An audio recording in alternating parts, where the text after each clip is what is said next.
नमस्कार, मैं शिवानी रतूड़ी लाइव में आपका स्वागत करती हूँ। नेता प्रतिपक्ष तेजस्वी प्रसाद यादव ने सोमवार को चुनाव आयोग को और मुख्य निर्वाचन आयुक्त ज्ञानेश कुमार पर जमकर हमला बोला।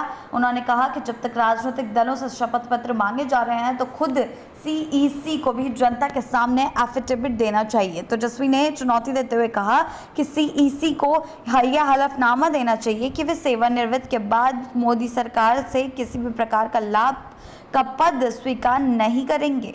जी हां, एक बार सीधे तौर पर फिर तेजस्वी यादव ने मुख्य निर्वाचन आयुक्त को भी घेरा और चुनाव आयोग को भी घेरा है। जी हां, उन्होंने कहा है कि साथ ही उन्हें यह भी लिखकर देना चाहिए कि वे रिटायर होने के बाद विदेश भागने की कोशिश नहीं करेंगे।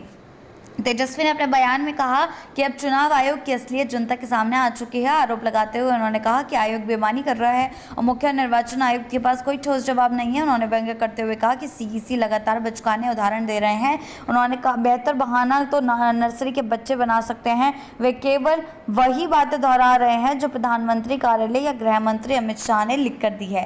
राजद नेता ने कहा कि ऐसे लग रहा है मानो चुनाव आयोग अपनी भूमिका से आगे बढ़कर भाजपा का प्रवक्ता बन गया हो और सीधे तौर पर भाजपा के ही इशारों पर काम कर रहा हो। उन्होंने तंज कसते हुए कहा कि आयोग का रवैया तो चंडीगढ़ मेयर चुनाव में आरओ रहे अनिल मसीह से भी आगे निकलने की तैयारी में दिख रहा है। तेजस्वी ने कहा कि आज का चुनाव आयोग पूरी तरह से भाजपा के इशारे पर काम कर रहा है और इस पर अब किसी को भी आश्चर्य नहीं होना चाहिए। उन्होंने कहा हमें उनकी बातों पर हंसी आती है क्योंकि जब जायज़ सवाल पूछे जाते हैं तो उनके पास कोई जवाब नहीं होता, सिर्फ लिखी पढ़ी स्क्रिप्ट सुनाई जाती है। तेजस्वी ने दावा किया कि अब चुनाव आयोग की विश्वसनीयता बचाने की जिम्मेदारी आयोग के अधिकारियों की नहीं बल्कि जनता की है। उन्होंने कहा कि जनता ही तय करेगी कि लोकतंत्र को बचाना है या सत्ता के इशारे पर चल रहे चुनाव आयोग को मजबूत बनाना है। जी हां, सीधे तौर पर तेजस्वी यादव ने चुनाव आयोग को घेरा है और यहां तक कि सीधा भाजपा पर इल्जाम लगाए हैं कि उनके इशारों पर चुनाव आयोग नाच रहा है, उनके इशारों पर ही चुनाव आयोग काम कर रहा है।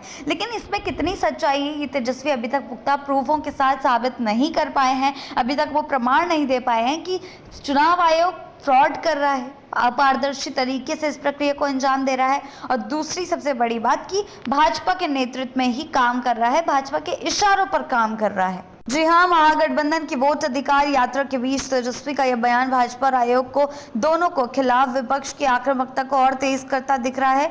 जनता से सीधे संवाद के जरिए महागठबंधन जहां मतदाता सूची पुनरीक्षण प्रक्रिया पर सवाल उठा रहा है, वहीं नेताओं के तीखे बयानों से ये साफ हो गया है कि यह मुद्दा आने वाले दिनों में और बड़ा राजनीतिक तूफान खड़ा करेगा। क्योंकि जिस तरीके से अब तेजस्वी यादव और राहुल गांधी की जो यात्रा चल रही है और उसके बीच इस तरीके के बयान जो सामने आ रहे हैं जो कि तेजस्वी यादव द्वारा भाजपा और चुनाव आयोग को सीधे सीधे कटघरे में खड़े कर रहे हैं, आगे देखना ये होगा कि उनकी बातों पर जनता कितना विश्वास करती है और जनता किसे अपना विश्वास जताती है। आगे ऐसी ही अपडेट्स के लिए जुड़े रहे हैं लाइव के साथ ही चैनल को सब्सक्राइब करना ना भूलें और हमारी फेसबुक और वेबसाइट के साथ भी जरूर जुड़ें।